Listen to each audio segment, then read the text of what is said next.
Welcome to the Wisdom of Women show. We are dedicated to amplifying the voice of women in business. A new model of leadership is emerging, and we are here to amplify the voices of women leading the way. I am your host, Coco Salmon, five-time founder, impact investor, and creator of the Force for Good system. Thank you for joining us today as we illuminate the path to unlocking opportunities and prosperity for women-led enterprises by amplifying the voice and wisdom of women. Today, we have an extraordinary, heart-brave truth teller in our midst. Samina Bari is a two-time author, seasoned public company officer, and strategic advisor who has spent 30 plus years helping CEOs and boards navigate high stakes moments from IPOs and fundraising to crisis, governance, and reputation strategy. She has orchestrated transformation and growth efforts connected to major acquisitions involving Global 500 companies, including deals valued at 2.3, 2.6, 14.3, and $21 billion. After the sudden death of her husband, Doug, in 2023, her partner of 21 years, Samina found herself living the kind of loss most people fear and few know how to support, while also parenting two young daughters through this unthinkable tragedy. That brings us to our topic today. That experience became her book, Don't Call Me Widow, a raw, practical, firsthand guide that teaches us what to say, what not to say, and how to show up with real presence when grief rewrites someone's life. With the voice of a healthcare executive and the heart of a woman who has rebuilt from trauma and tragedy, Samina's work turns pain into clarity and gives all of us a better way to love people when it matters most. Welcome, Samina. Thank you so much, Coco, for having me and for that wonderful introduction. I'm honored to have you, and I'm super excited to talk about your book. But before we do, I would love to hear what is a book written by a woman that has significantly influenced your life?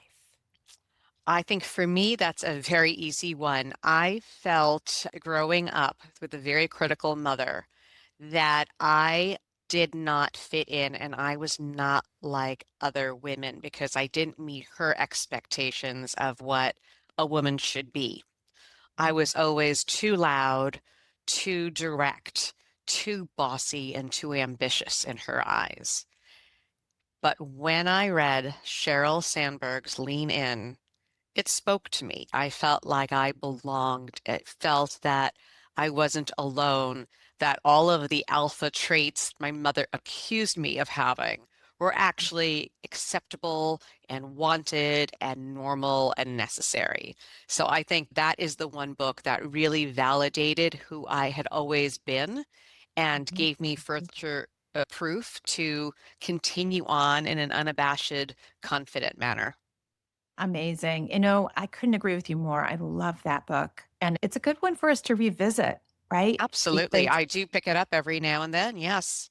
yeah, because the world is still getting comfortable with women in power, right? And leaning into whatever their Right. strengths and their place in the world is. So I want to transition us to your book. Before we got on the show today, Samina and I were talking, and here's the book, Don't Call Me Widow. You can see I have gone in here and highlighted sections. And the biggest thing about this book for me is that it has, first of all, I wept when I read it. And it opened my heart to how much I love my husband and how grateful I am for my life and my family and how important it is to stay connected to that and be grateful. And it also taught me how to support people when they're going through an unimaginable loss. You talk in your book about a lot of wonderful things, but you start out talking about your story, how you lost your husband, and our collective discomfort with death. And you write, we're uncomfortable sitting with grief. So when someone's world explodes, you write, we reach for well meaning platitudes and scripts we've absorbed over time. And then you describe what some of those are. Be strong. Everything happens for a reason. They're in a better place. Let me know if there's anything I can do. And you went on to say, even these most well intended words can land wrong in deep moments of grief. Tell us about our discomfort with grief and death and how it makes it so hard for us to support people when they've lost a spouse. Yeah, first, let me say that I too was on the other side. I had lost my parents. I had lost my best friend. I lost pets. I thought I was very comfortable with dealing with grief until this loss, because this truly is a loss that alters your life, it alters your world, it alters your sense of who you are. And with the death of my husband, a part of me died too. And it wasn't until I sat on this other side, being the receiver of these condolences, that I had, in some cases, really angry reactions to what people were saying. I was so grateful for those who showed up with love. And I got angry at the people who said things that really hurt me.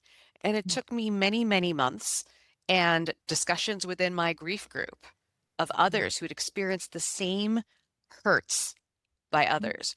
And we sat there with our collective anger, thinking, how could people be so insensitive? How can people do and say those things? Don't they understand? And I sat with that anger for so long, and I thought, we were joking, we should write a book, get our anger out, which is, of course, a therapeutic mechanism. I was the only one who did that. I wrote out my anger. I didn't do anything with it. It wasn't until the fog began to lift more than a year later that I had the clarity of mind to realize, well, people didn't mean to hurt us. They didn't set out to visit a grieving woman and hurt us. And the spark came in. I said, well, they're uncomfortable with it. They didn't know what else to do. They made the effort to show up, but they said the wrong things. And then I thought, well, of course they said the wrong things because these are two separate worlds. There is the world of the untouched, the non-grieving, and then those of us who are grieving this profound loss. And I really felt it was important to pull back the curtain between us, those of us who have experienced this particular loss, and everyone else, so that there was more understanding from both ends, so that when you say X, this is how we hear it in our altered, grief-addled state. You don't believe it. You don't think it's going to do that. You don't think the power of a little platitude could have that much power, but it does when we are broken and we are angry at the world and we are devastated. And that was really the impetus for the book. It was the realization after all of the hurt and anger that none of it was intentional. My hope was to bring clarity to this so that there was greater understanding, because I lost my husband way too soon, much earlier than you're supposed to. But ultimately, everyone will lose their partner. Yeah. It's not an if, it's a when. We're going to watch our friends and our family Absolutely. members go through this exact pain and this type of loss. One of the things that you talk about is it struck me so deeply. It's just that it's not about me. The grief that you're going through is not about me, but because I don't know what to do for you, it becomes about me, the outsider. Right. And that's a problem, right? Because I haven't dealt with my grief, my beliefs and fears about death, or what's involved with that kind of grief, or not being able to fix something. And I project that on you Hmm. in the moment when you need me to be focused on you. Yeah, absolutely. Everyone has gone through some sort of grief, but it is well established that the death of a spouse is the single most devastating occurrence in a person's life because you lose yourself with that death. You don't know who you are anymore. You've lost your place in the world. You've lost your past, your memories. You've certainly lost your present. You've lost your future. And the dreams you once held on to are gone. So you have no dreams. So it is an incredibly destabilizing event. And you're right. We as a society don't want to think about death and grief. That's why we put off wills and those uncomfortable financial conversations with adult children.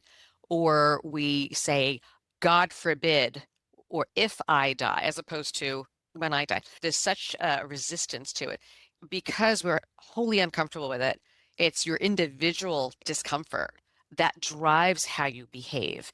It is the fact that you don't want to see someone you care about be in pain, so you try to fix things. You try to bring positivity into a discussion like, "Oh, you look great. Oh, I'm so happy to see you're smiling." And that's because you're uncomfortable. It's not because we are any better, because you're trying to fix it and you can't fix us. And when you try to empathize, you instead compare losses. So I can't tell you how many people said, I know exactly how you're feeling. I just lost my mother. And, like a Ah. 90-year-old woman, how is that in any way comparable to the untimely out of cycle death of my husband and my children's loss of a father? Those phrases and behaviors come from a place of discomfort, your own individual discomfort, and just trying to get over it, trying to do something, but not doing it quite well. Yeah. And what it Yeah. does is it further isolates us because we already feel incredibly lonely in what has happened. And it further makes us feel that, oh, no one understands this. No one, I'm just on my own.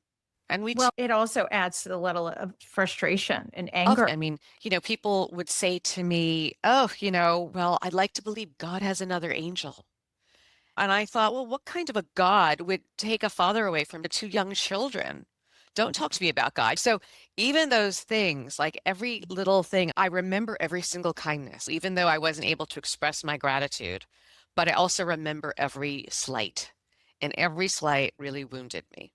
And I know I speak for so many people in this community. Validation. I had some of the people in my grief group, they reviewed the book for me before I published it. I wanted to make sure I gave voice to others. It is something I see constantly on the Facebook groups I belong to. It is the same behaviors that wound us, that we vent about. I'm 2.5 years past it, so it's not as raw for me, but I wanted to give everyone that agency, that voice, so that the whole community surrounding them had a little bit more understanding of what it's really like because it is an unimaginable loss. There's no way you can equate it to any other loss. You cite some different research about it and really go into depth about what a unique loss it is for a person. You talk about grief, and I appreciated what you said when you talk about grief, and what we need is support, care, and presence, because grief is something that cannot be fixed or solved. You talked about some of the feelings of grief, the profound loneliness, the disorientation or emotional paralysis, social exhaustion, and what you called. Can you tell us Hmm. more about that and what it looks like? What are we supposed to do, or how do we respond to that? Well, I mean, first of all, I have to say, I want to clear up a myth that there are stages of grief. And I do Yes. cite that. I do cite that in my book because Yeah. people would say to me, what stage of grief are you in? And it was so maddening. Elizabeth Kubler-Ross did this study a long time ago with terminally ill patients. And what she was documenting was their feelings of grief at the understanding that their death was imminent. And unfortunately, it got mistakenly hijacked and is now broadly used for grief in general. It has been well refuted by the scientific community, but as we've seen with the whole vaccine issue, one bad study, when it gets represented, it takes off and it becomes a reality that's it's actually not true. Um, and so, when we go through this grief, it does depend on the type of loss. Mine was not planned. Mine was an accident. It was very sudden. I had no warning. My husband was healthy, and I had grief in addition to PTSD, depression, and anxiety because the shock was so immeasurable. But grief brain is honestly your body's way, your mind's way of trying to protect you from Yeah. something so terrible that it neurologically it scrambles everything. We don't know what we're saying. And I can tell you, Coco, I don't remember any conversations Mm. from that period of time. Very, very few do I remember. But people even now will say, "Oh, remember you saw so and so," and I have no recollection. Like, and that wasn't me, but it was me. With grief brain, I could not think straight. I could not drive. I just physically, Like for a nothing was year. connected. For a year, I could not drive. And that was, again, no two people are the same. Everyone will experience Of grief. course. This was my instance, but I could not drive. I had just simply forgotten how to. Nothing was connecting. I was looking like, I mean, my eyes were open, but I don't know what I was looking at. I was remembering to eat. I didn't know what day or time it was. I I didn't remember who was coming, who was going. It was just, and I will say I was on tranquilizers, I was on medication, Of but course. that was to keep me calm and my anxiety from having panic attacks. I was having panic attacks too. But it does alter your brain chemistry. Grief Mhm. has a way of doing that, and it takes different people different amounts of time to get through it. Eventually, some of these things come back. It hasn't all come back for me.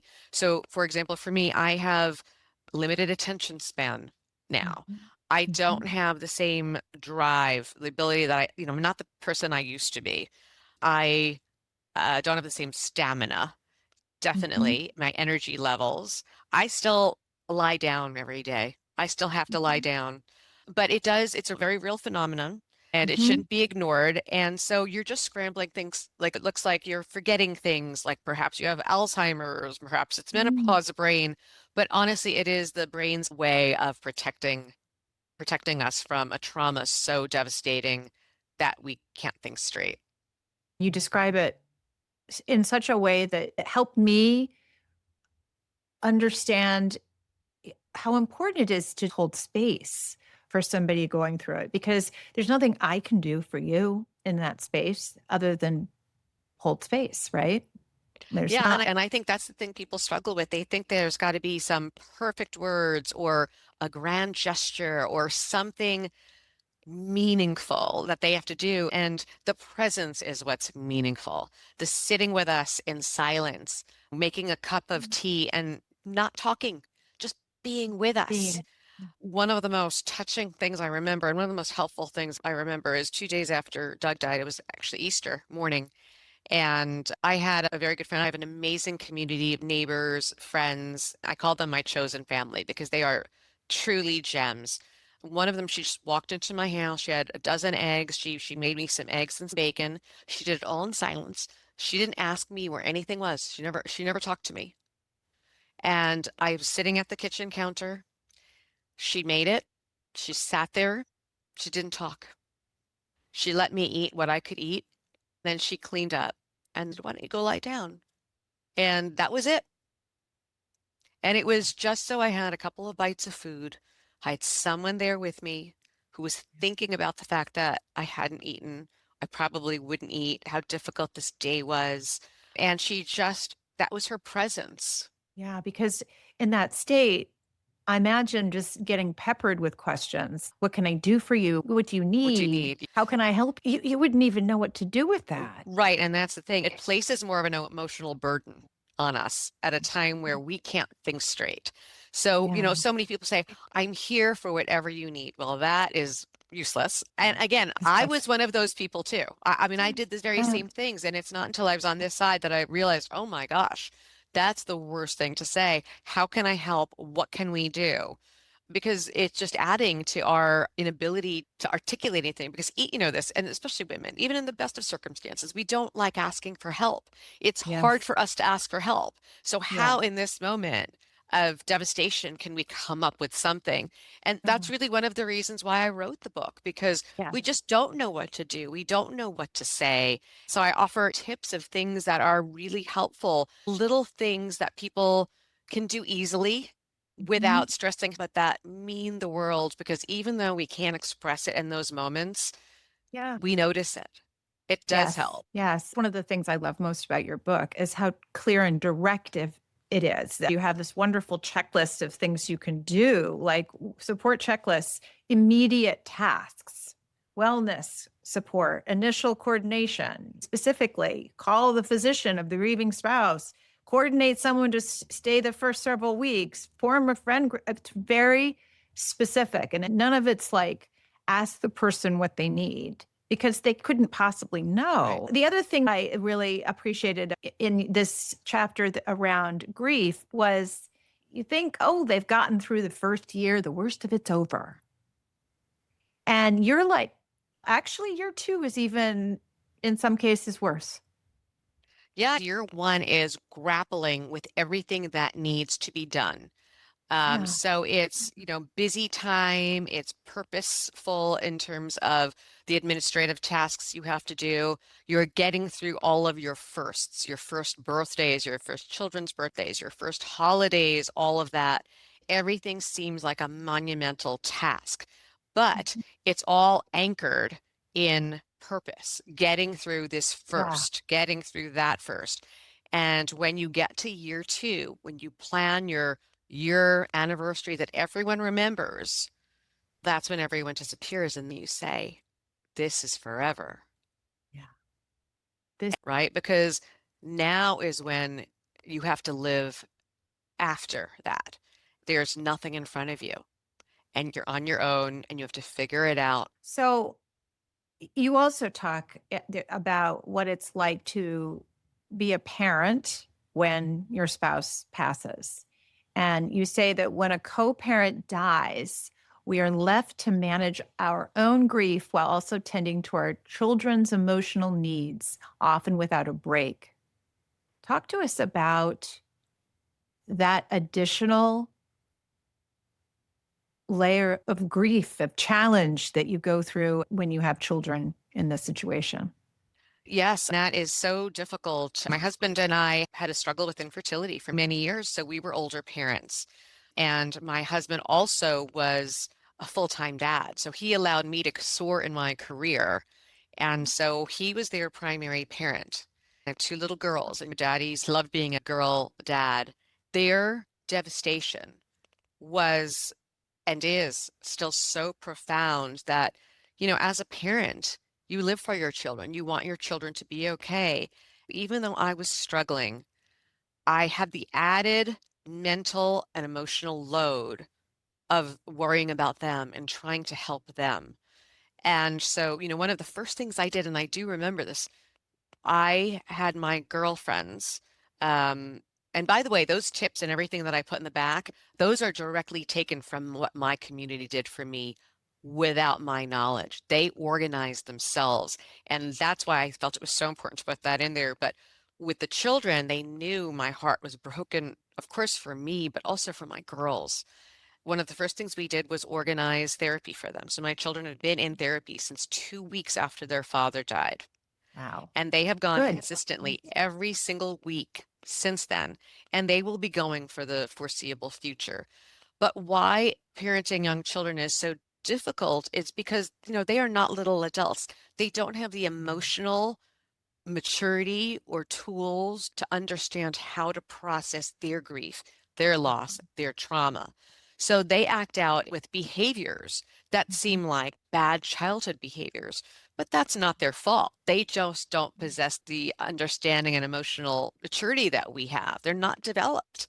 The challenges with schools, for example, they do not know how to handle children of grief and trauma. In fact, most educators, most teachers in this country will go through their entire career without ever experiencing a child who's lost a parent. That's staggering. considering Yeah. how many children of loss there are. And so they don't have the level of empathy and understanding. And so they label those children as bad children. They're acting out, they're doing this, they're doing that. And, as a parent, you're on your own with that. And so we're trying to balance advocacy for our children, comforting our children, guiding our children, going through all of the tough stuff with our children without anyone to help us. As well-meaning as friends are, they're not the other parent. You can't make those decisions about, do you No. think we should switch schools? What should we do about this if they're not doing well in math? And so when you've got this crushing emotional load, this mental load that is nonstop, it never goes away. And one of the points I make in the book also is so many people said to me, oh, children are resilient, children are resilient. And I have to tell you, Coco, for your viewers and your listeners, children are not resilient. It is also one of those platitudes that adults like to use because it makes them feel better. Yeah. Those are not people who've ever had or experienced a child in trauma or grief. That is Mhm. wholly untrue. So I hope people stop saying that because they're not. Because My they're not. children, yeah, my children will forever be shaped and carry this around like a tattoo in their heart, even though they may not be showing it visibly. It's not that it's not there. Oh my goodness. You talk about how children often feel that there's no focus on them because the adults in the room are, and even their friends, obviously, because their friends are young and how would they know what to do? And so nobody asks them, how are you doing?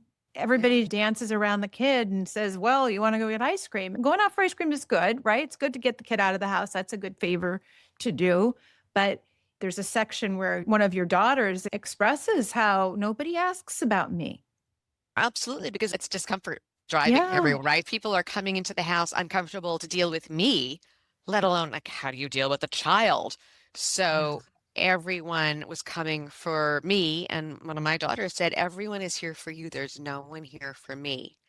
I can give you an example. Even this weekend, I was with friends, and there was a grandma rocking her grandson on her legs. And one of my daughters said, oh, my daddy used to do that to me.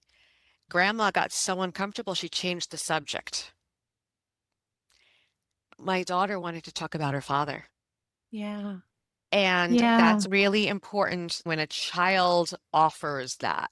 You take Yeah. that and ask the child, I'm so sorry, your daddy was wonderful.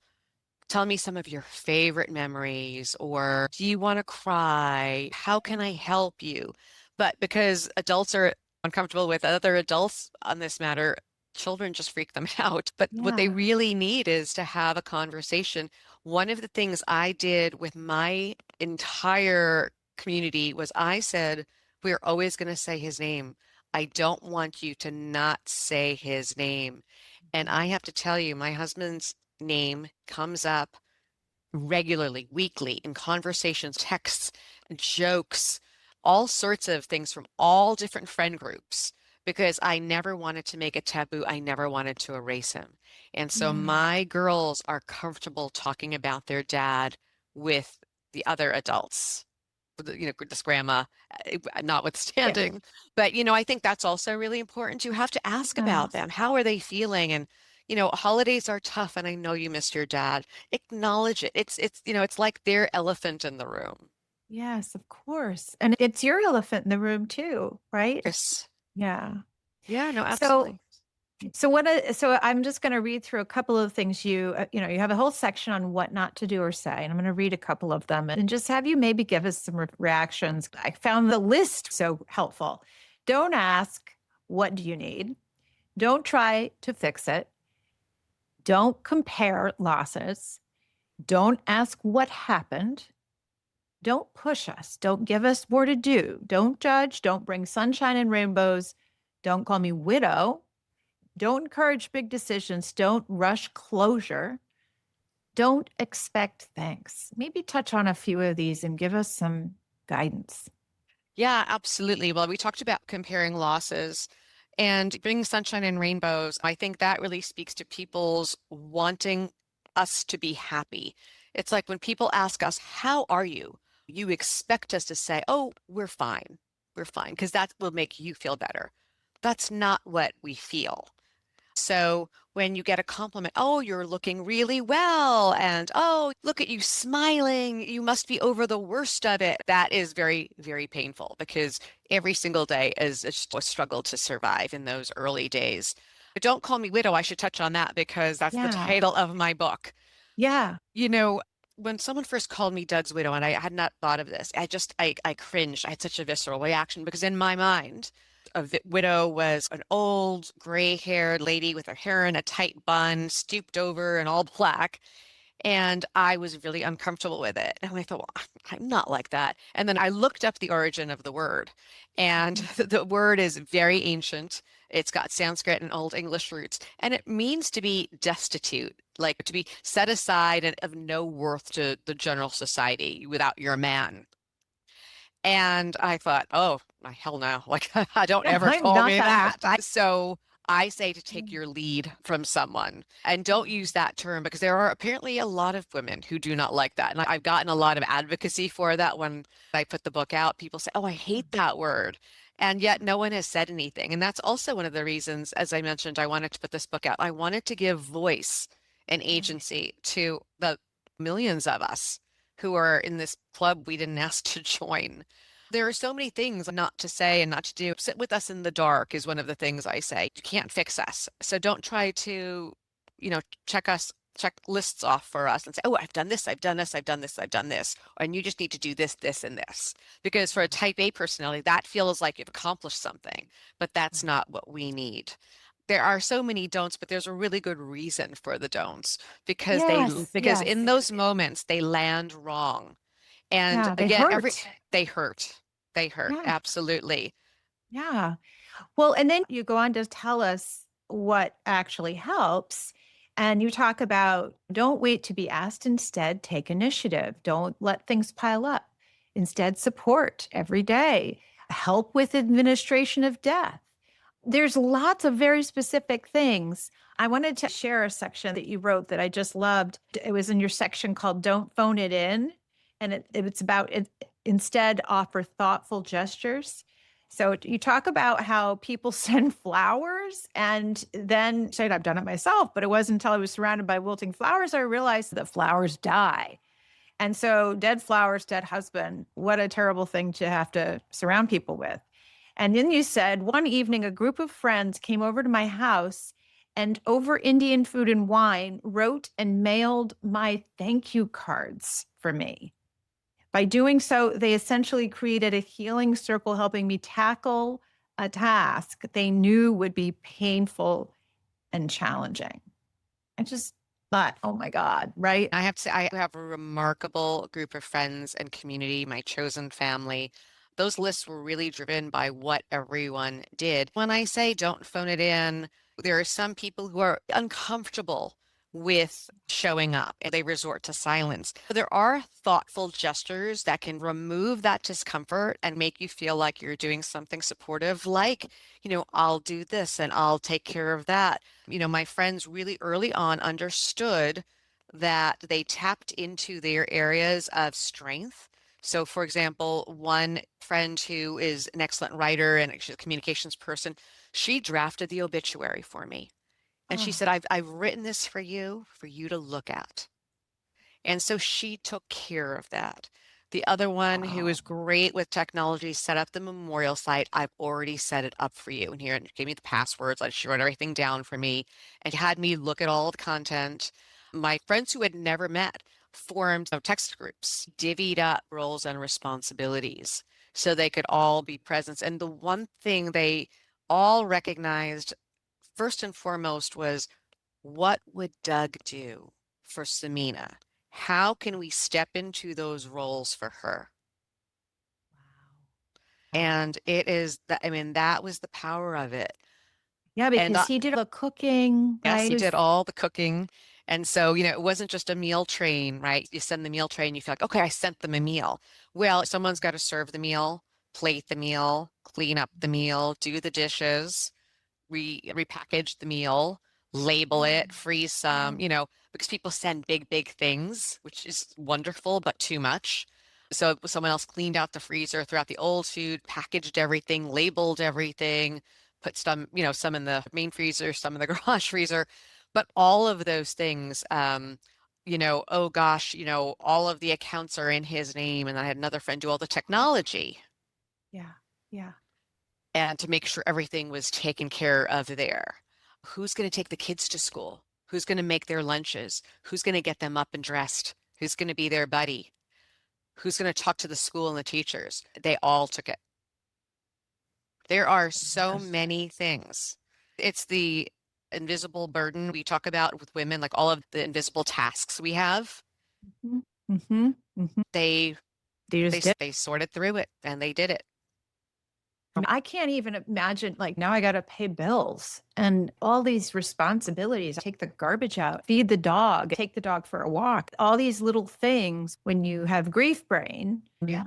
And then you two children, they're young who need your love. It's overwhelming and it's almost embarrassing as a society that we don't really know what to do and that we fumble up so badly, and why your book is so necessary in the world, because it does help. It helped me dramatically see how to better be helpful. I was sharing with you before that it's been helpful for me, not just in situations where I have a friend who has a spouse who's passed, but with other losses. It's really helpful to see what can be helpful. I am curious to know, through all of this, how did you manage your professional life? Did you set it aside? Did you put it on pause? How did you manage that? I was in a permanent contractor position where I was transitioning a company to an acquisition. I was leading the integration. And when this happened, so I took the immediate 2 weeks off, but recognizing I wasn't going to be able to work for the foreseeable future. My husband died on April 7th. I took the 2 weeks off and then I finished up end of June. And Oh it my kept me God. busy. Everyone, Yeah. of course, knew what happened. I said, please, I don't want to talk about it. But people were, Yeah. in general, very good respecting it. Some people didn't, and not in a bad way, but they were just crying with me. And I was trying to use work as my, let me tune it all out and keep myself busy. I had been consulting before then. That was what I had been doing in the biotech industry. I recognized I needed to take that pause for myself to get my children squared away because, like any parent, you're going to focus on your children. And I recognized in that moment that I have far more yesterdays in my past than I have tomorrows in my future. But my children have their whole lives ahead of them. And I have to make sure that I give them everything they need to grow to be successful in adulthood despite these circumstances. So I did take a year because I had to, but I didn't take the full year in that. I pivoted because life had given me this pivot. It forced it Yeah. upon me. I was so successful because I had an amazing husband who supported me. He stepped back from the professional world, devoted himself to our children, and allowed me to soar professionally. I recognized that I could not take on that type of an operator role that I had. I was focusing purely on M&A, which is very intense. I couldn't do that anymore. I took pause with the one exception that the evening my husband had his accident, he passed away early the next morning. I was in bed reading the final pages of a memoir I had spent the last 3 years writing. And I put it aside when I found out about the accident. And I picked it up in 2024. And I thought, let me at least do this because Doug wanted me to do this. And my one regret is he never read it because I wanted it to be in such good shape that I promised it to him the next day and he never got to read it. So I rewrote the final chapter of how it was supposed to end and I published I Can, I Will, and I Did in March of this year. Of this year. So yeah, I pivoted from my biotech advisory business to my author persona last year so I could do this as a testament and a gift to him because he would want to see me finish that. Yeah. So I did that. And at that period of time, I'd also started taking those notes from my group. And as soon as I published my first book, I got right on to the second book. Don't Call Me Widow is intentionally brief. It is direct. It uses large font, it's indexed clearly, and I did that so purposely because I thought, well, I have a lot to say, and it's not like academic or theoretical, it's really Mhm. practical. So I wanted to make it as visually appealing practically, Yes. as well. And so it took me less time to write that, obviously, because I knew exactly what I wanted to accomplish. Hearing you say that now you've learned something, that is what in my heart I wanted it to do. I wanted it to create a greater understanding so people can have a gentler experience when this happens. Well, I feel very compelled for everybody to pick up a copy and check it out, read it. Don't Call Me Widow, a firsthand guide to help support someone who's lost their spouse. It really is a must read and a good one to keep at your side for those moments when you come across someone who's lost their spouse. You can hand it off to their friends because it isn't all intuitive. Once you read the lists and see the ways that the people in your community helped you in the way you guide, it's obvious, but for some reason it's not intuitive how to respond. I'd love to go to our fast fire round where I'll ask you 5 questions in 5 words or less to answer. Are you ready? Okay, yes, Here we I'll go. see. What should friends stop asking when they've lost a spouse, even when they mean well? How can I help you? What is one concrete thing people can do in the first 24 hours after a loss?